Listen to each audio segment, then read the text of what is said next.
This is the new Longines Conquest.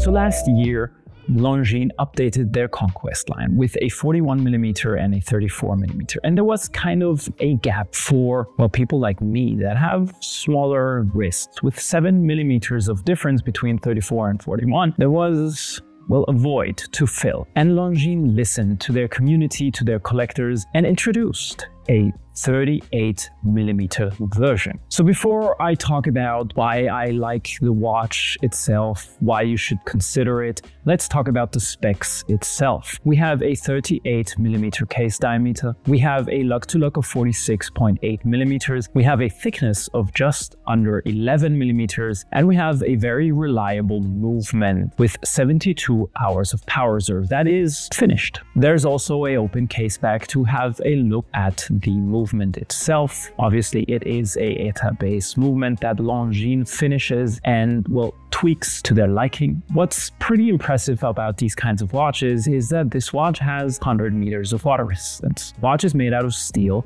There are 5 different kinds of color variants in terms of dial. We have the white one, the blue one, which are the 2 ones that I can show you here today. Then there is a green one, a champagne color, and a charcoal kind of black dial color. And what I find quite interesting is if you look closely at the dials, then you will notice one thing, especially for the white, the blue, and the black version, namely that the date discs are matching the color of the dial. Would I wish that Longines had done the same thing with champagne and green? For sure. At least the more popular models have this. And this is something that I'm particularly fond about, because if I look at a dial and the date disc doesn't match the color of the dial, it's kind of distracting. If I need a date, I want to have it there, but not jumping into my face because there's so much contrast. Kudos to Longines for doing that. And maybe at some point in the future, they could update the other 2 color variants to match the dial as well. There's one more thing to note here. We have a lug width of 19mm. This has become a very popular trend for modern watches, using odd lug widths. I honestly don't understand it, because from a design perspective, it doesn't make a huge difference in terms of using 19 instead of 18 or 20 instead of 19. It just depends on what you want to do.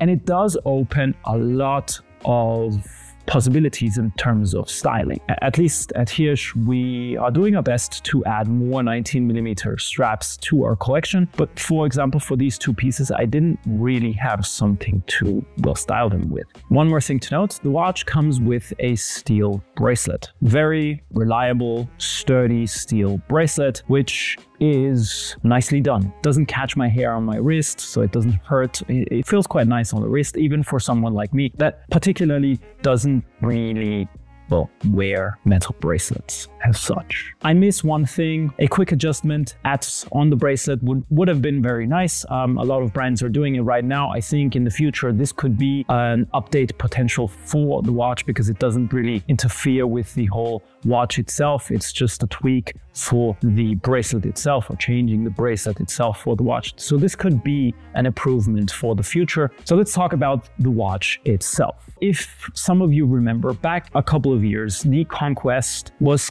kind of very masculine. It wasn't a watch that I particularly looked at. But this new watch, especially the 38mm version, is something that meets the current zeitgeist. This is a watch that you can wear on an everyday basis. You can take it for a swim in summer. You can take it hiking in fall, or you can take it to skiing in winter if you want to. But you can also wear it to the office. I mean, you can wear it casually like I would, but you can wear this watch, particularly the blue dial, the green dial, the black dial, the white, well, actually all dials. You can wear these with a suit. And if you want to change the bracelet, you have a watch to do that.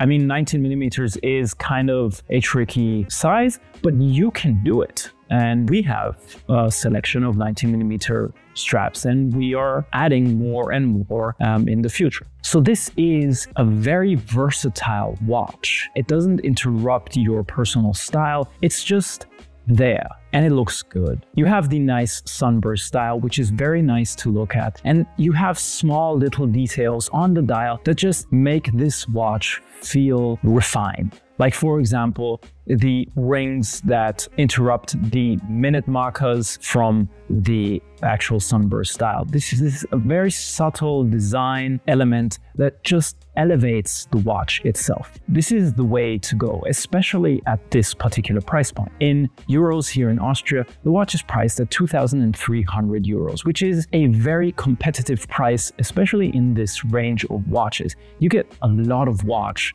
for the price. Yes, of course, you're also buying the brand, but still, you get a very reliable movement, you get very nice design, and you get a watch that is not only sturdy, but very flexible in terms of usage. With 100 meters of water resistance, you can do a lot. And there's one more little thing, one more little detail that some of you might miss, and that is the fact that this watch is very thin compared to other watches within this space. Just about 11 millimeters. This is a very competitive watch, especially if you consider that it is 100 meters water resistant, that it has 72 hours of power reserve, and that it has a screw down crown, and that it has this kind of sporty element, thus being a great everyday kind of watch.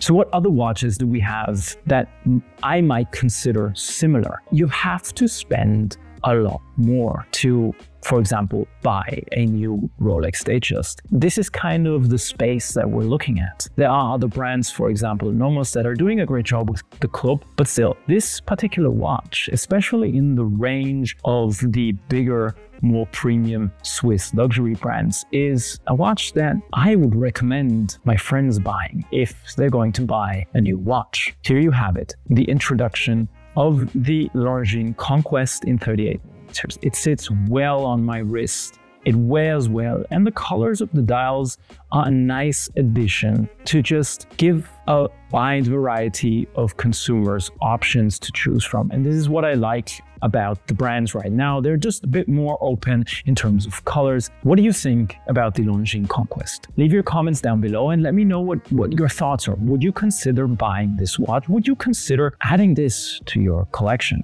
Thank you very much for watching. If you want to watch 2 other reviews of Longines watches, well, here are 2 for you to check out. As always, please don't forget to subscribe, as it truly helps this channel not only grow, and not only does it make me happy, but it does help the channel itself. And as always, if you feel like it, put a thumbs up. We will see each other in the next episode. Thank you very much, and bye-bye.